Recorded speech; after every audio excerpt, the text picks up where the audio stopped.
just by saying that it is said that truth will set us free. And it's obvious that we have not found truth because we are not a free people. And I have come here in Chicago to ask you to dig down into your wellspring of wisdom and your research. In the past, you've shared an innumerous amount of research with us. I want you to help us as African people find truth that will lead us to an understanding of our ancient history, back to Africa, back to ourselves, back home, that we may be free. And I'd like to begin this interview, sir, asking you, in your opinion, why it is that millions and millions of Africans, even on the continent and throughout the diaspora, cannot seem to marry into their history. I know they present it to us in a distorted form, but why is it that we can't find our back? Well, Thompson, it has something to do with the people who created the subject matter called history. And those people were the Europeans. They created history during the Renaissance era of Europe, during the age of supposed enlightenment for the Europeans. And we're talking about the middle of the 16th century when the Renaissance for the learning process by way of literature and by way of a beginning organized school system for the Europeans, which was created in Europe, in Germany, for the very first time in world history. And in their curriculum, they created what is known as a subject called history. As you know, whoever writes history controls history. So therefore, they wrote us as an African people out of history. And if they put us in history, they put us in history as a negative form, a negative force. In other words, the only way that we can find our way back to our greatness is that we, as African people, have to claim ancient Egypt. Ancient Egypt is the only entity in the whole entire world that will give us back our greatness. So we, as an African people, will have to find our way back to ancient Egypt. And in so doing, you will find our greatness, which is lying unclaimed in the continent of Africa. And the second thing blocking us from understanding our history is that we're going to have to divest ourselves of all religions. Religions has divided us spiritually, mentally, and otherwise. So therefore, we're going to have to divest ourselves of all religions. We have to know that there's never been a man that ever walked the earth in human form, of any race, creed, or color. The name of Jesus Christ. We have to know that there's never been a man that ever walked the earth in human form, the name of the Prophet Muhammad. We have to know that there's never been men that ever walked the earth in human form, the name of Abraham, Isaac, Jacob, and Moses. That all religions are man-made, pagan, heathen, occult religions based on mythology. We have to understand that. Know anything about these religions, we're going to have to know ancient history. And in so doing, we'll uncover the true facts about these man-made religions based on.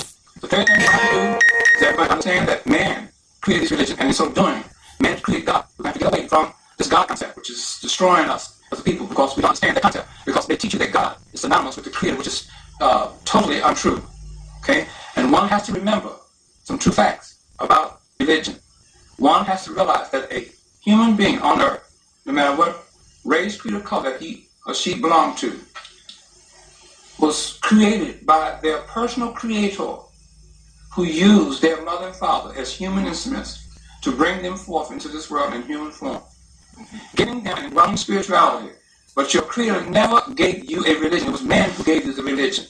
Your Creator gave you an indwelling spirituality that's still indwelling inside of you at this very moment that I'm talking to you. Your spirituality is connected with the whole entire universe by way of your pineal gland. Every human has a pineal gland. And that pineal gland serves as a conduit between the human being and the whole universe. Okay? At the bottom of your pineal gland is your nostrils. What do you do with your nostrils? You take air. You breathe to keep that indwelling spirit alive that's inside of you.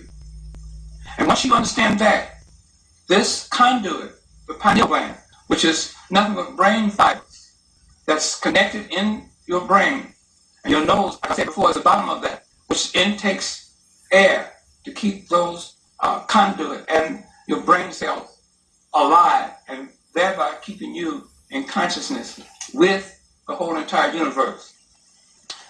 This pineal gland serves as a conduit to connect you with the Creator, serves as a receiver and a sender.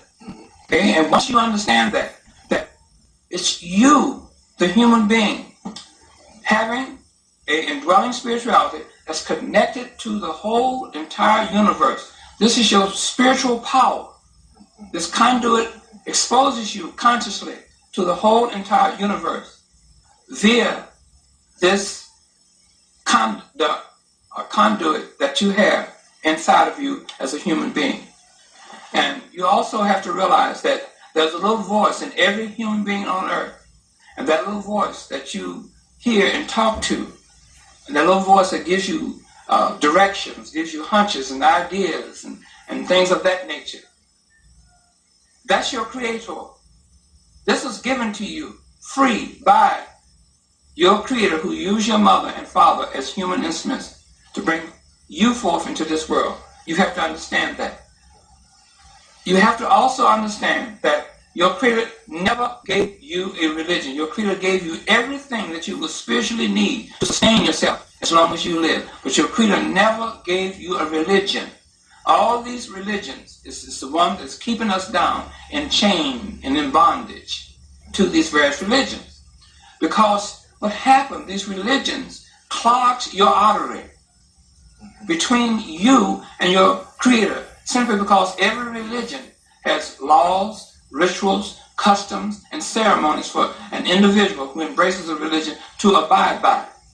This keeps you in bondage, in spiritual bondage. You were born spiritually free. You were born free of that until your parents or someone introduced you to a religion that you know nothing about. Anybody who says that they are a Christian or a Muslim or Black Hebrew Israelite or a Jew or Buddhist knows nothing about those religions. You see? So one has to realize that. And then also one has to realize that there are four things that keep all religions together. Or there are four things which is the glue that keep all religions together. Those four things are one's belief in the religion, one's faith in the religion, and every religion has literature that's attached to that various and forms of religion. In other words, the Christianity has the Holy Bible, Islam has the Quran, Judaism has the Torah and the Talmud. Those are religious literatures that's connected to these various religions, the three major Western religions. And the fourth thing that keeps these religions together is fear.